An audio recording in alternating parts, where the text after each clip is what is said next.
सभी विद्यार्थियों को नमस्कार। तो चित्रकला के हाई स्कूल के इस साल के एग्जाम में आपको 20 नंबर बहुविकल्पीय भी मिलेंगे, जिनके उत्तर आपको ओमार सीट पर देने हैं। ऐसा पहली बार यूपी बोर्ड में हो रहा है कि कक्षा 10 के सभी विषयों में 20 नंबर बहुविकल्पीय आपको ओमार सीट पे इनके आंसर देने हैं, और उसी तरह से चित्रकला में भी है। इसमें आपको 70 नंबर की परीक्षा होगी। 50 नंबर में आपको चित्र बनाने के लिए आएंगे और 20 नंबर में आपको बहुविकल्पीय प्रश्न आएंगे, जिनके उत्तर ओमार सीट पर देने हैं। इसी संदर्भ में हम आपके लिए लेके आए हैं आज ये चित्रकला के 20 प्रश्न, और इसी तरह से परीक्षा तक हम आपको 20-20 प्रश्नों के कई सेट करवा देंगे, और उम्मीद है कि चित्रकला से संबंधित कोई भी प्रश्न इस बार आपका एग्जाम से नहीं छूटेगा। तो आइए पहले प्रश्न की ओर चलते हैं, और पहला प्रश्न है भारतीय चित्रकला है। तो भारतीय चित्रकला कैसी है? छाया प्रकाश प्रदान है, रेखा प्रदान है, भावहीन है अथवा गतमय है? तो इसका सही उत्तर आपका है रेखा प्रदान। भारतीय चित्रकला रेखा प्रदान है। इसके बाद आते हैं दूसरे प्रश्न पर, और दूसरा प्रश्न है पीले रंग का विरोधी रंग कौन सा है? पीले रंग का विरोधी रंग कौन सा, ये पूछा गया है, और इसके ऑप्शन दिए गए हैं क नारंगी, ख बैंगनी, ग नीला और घ हरा। इसमें से इसका सही उत्तर क्या होगा? तो इसका जो सही उत्तर है वो है नीला। पीले रंग का जो विरोधी रंग है वो नीला रंग होता है।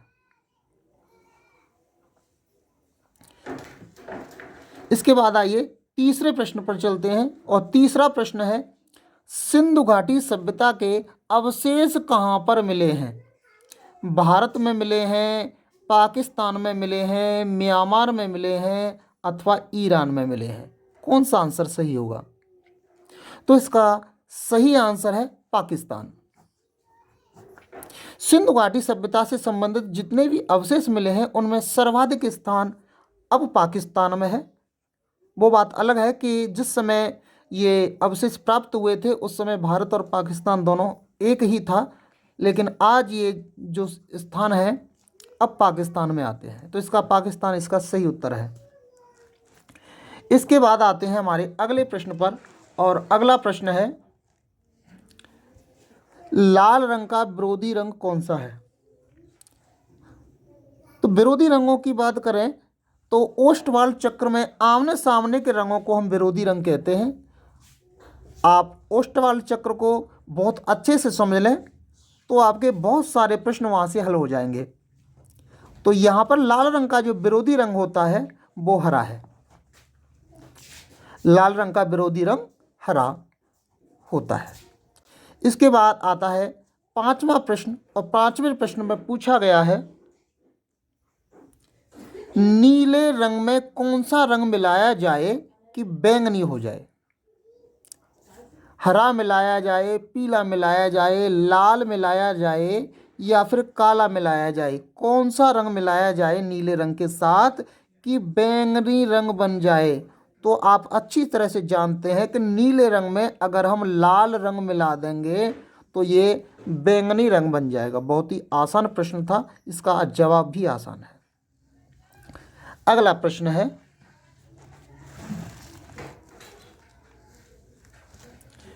निम्न में से कौन सा रंग गर्म है? ठंडे और गर्म रंग से संबंधित एक वीडियो हमने अपने चैनल पर डाल रखी है, तो आप उसे जाकर देख लें प्लेलिस्ट में। अब यहाँ पर गर्म रंग कौन सा है ये देख लीजिए। नीला रंग, हरा रंग, लाल रंग या धानी रंग, इनमें से कौन सा हरा है? कुछ रंग अपना ठंडा प्रभाव छोड़ते हैं और कुछ लोग जो रंग हैं वो गर्म प्रभाव छोड़ते हैं। तो इसमें जो लाल रंग है हमारा वो गर्म रंग है, बाकी नीला, हरा, धानी ये सभी ठंडे रंग में आ जाते हैं। और याद रखें, गर्म रंग के स्थान पर कभी कभी उष्ण शब्द भी आ सकता है, ये भी ध्यान रखें। ऐसे भी आ सकता है कि निम्न में से कौन सा रंग उष्ण है, तो उसका आंसर भी आपका लाल ही होगा, क्योंकि उष्ण और गर्म दोनों एक ही शब्द के पर्यायवाची हैं।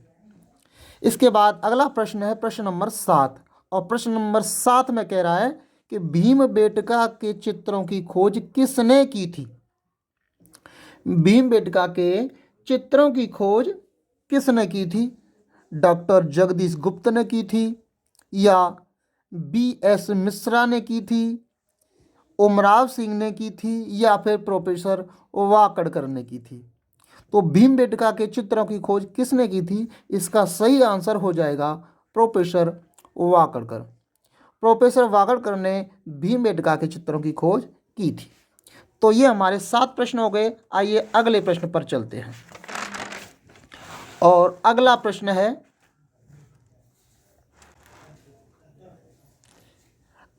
है, चक्रधरपुर की गुफाएं किस राज्य में है? चक्रधरपुर की गुफाएं किस राज्य में? गुफा चित्रों से संबंधित प्रश्न भी अच्छी तरह से बार बार एग्जाम में पूछे जा सकते हैं। तो इसमें उत्तर प्रदेश में है, राजस्थान में है, बिहार में है, अथवा मध्य प्रदेश में है। कहाँ पर हैं चक्रधरपुर की गुफाएं? तो आप याद रखिएगा कि चक्रधरपुर की जो गुफाएं हैं वे बिहार में हैं। चक्रधरपुर की गुफाएं बिहार राज्य में पड़ती हैं। इसके बाद हमारा 9वां प्रश्न है, किस पेंसिल से खींची गई रेखाएं सर्वाधिक हल्की होंगी? किस पेंसिल का मतलब यहाँ नंबर से है। प्रश्न ऐसे भी आ सकता है कि किस नंबर की पेंसिल से खींची गई रेखाएं हल्की होती हैं? HB, H2 अथवा B? तो ध्यान रखिए, जहां B शब्द जो है वो गहरे की ओर इशारा करता है, जो H जो होता है वो हल्के की ओर होता है। तो H में जितने नंबर बढ़ेंगे वो उतना हल्का होता जाएगा, और B में जितने नंबर बढ़ेंगे 2B, 4B, 6B, 8B उतना गहरा होता जाएगा। तो यहाँ पर जो H2 जो पेंसिल है वो सबसे हल्की होगी। तो सबसे हल्की रेखाएं जो खींचेगी वो पेंसिल होगी H2। ऐसे जो प्रश्न हैं इनके आंसर हम अपने विकल्प के आधार पर तय करते हैं कि उचित विकल्प जो होगा वही उसका सही आंसर होगा। इसके बाद आता है प्रश्न नंबर 10, और प्रश्न नंबर 10 में पूछा गया है, राजपूत कला किस राज्य में विकसित हुई? पंजाब में विकसित हुई, उत्तर प्रदेश में विकसित हुई, बिहार में विकसित हुई, या राजस्थान में विकसित हुई? तो राजपूत जो चित्रकला है इसका संबंध सीधा साधा राजस्थान से है।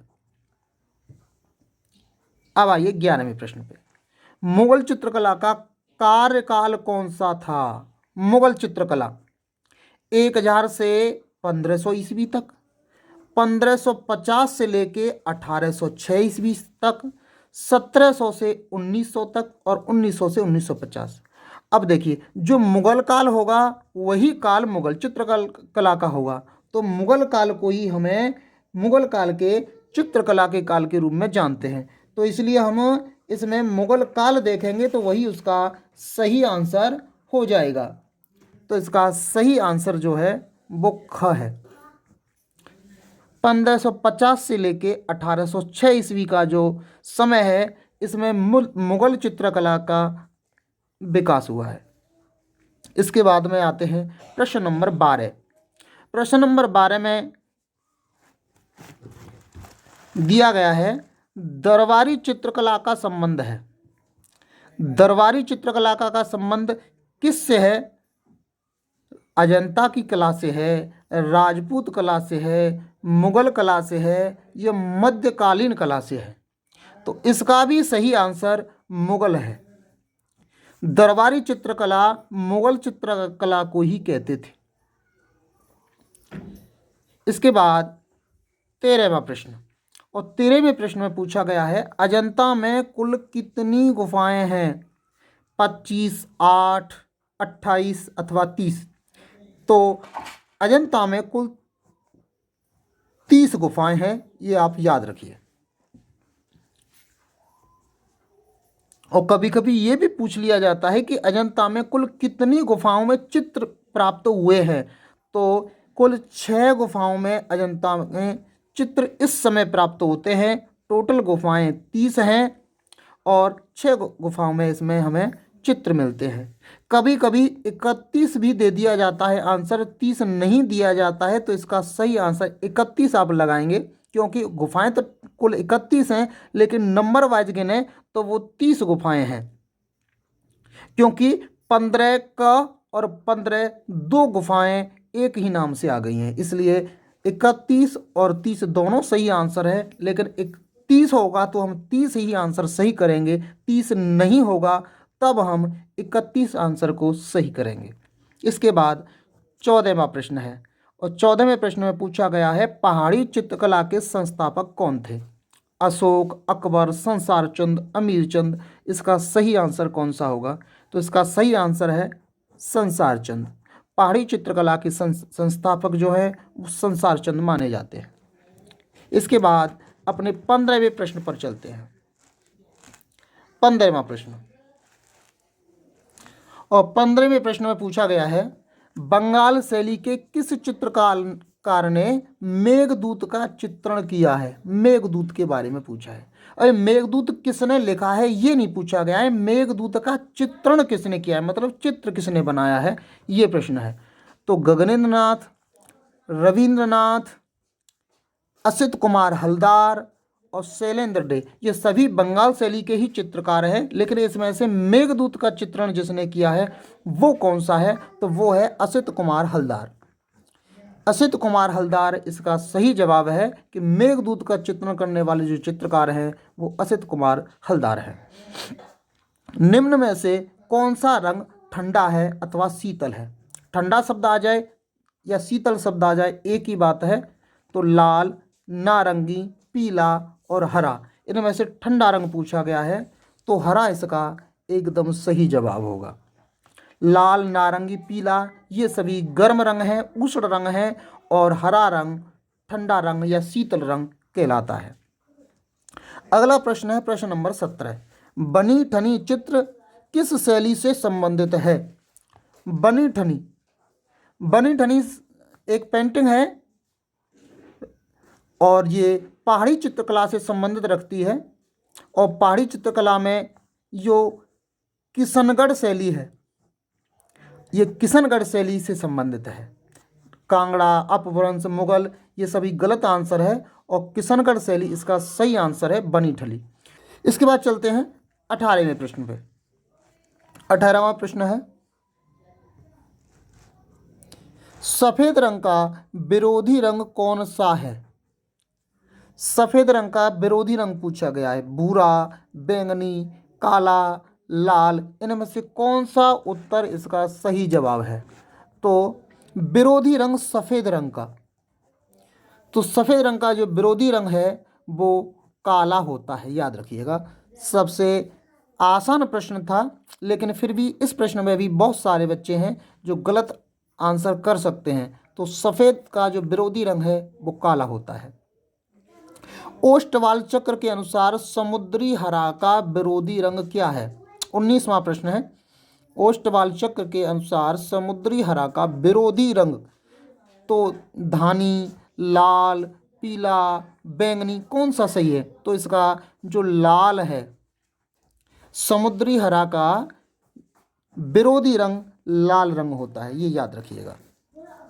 और इसके बाद 20वां प्रश्न, और 20वां प्रश्न हमारा अंतिम प्रश्न है। और ये प्रश्न आपको अगर अच्छे लगे हैं और अगर ये वीडियो आपको पसंद आया है तो आप अपने सभी साथियों को इसे शेयर कर दीजिए और चैनल को सब्सक्राइब जरूर कर लें, क्योंकि चित्रकला से संबंधित बहुत सारे प्रश्न इस बार जो बोर्ड क्लास के 10th के एग्जाम में पूछे जाने हैं उन पर हम पूरा का पूरा कवरेज आपको देंगे। तो अंतिम प्रश्न, समबाहु त्रिभुज का प्रत्येक कोण कितने अंश का होता है? तो समबाहु त्रिभुज का प्रत्येक कोण 60 डिग्री का होता है। सरल प्रश्न था, लेकिन ऐसे प्रश्न पूछे जा सकते हैं, इसलिए ये प्रश्न हमने रखा है। तो तो 60 डिग्री का होता है समबाहु त्रिभुज का प्रत्येक कोण। तो अगर वीडियो पसंद आया है तो वीडियो को लाइक कर दें, शेयर करें अपने सभी साथियों में, और चैनल को सब्सक्राइब नहीं किया है तो सब्सक्राइब कर लें। और मिलेंगे अगले वीडियो में। नमस्कार।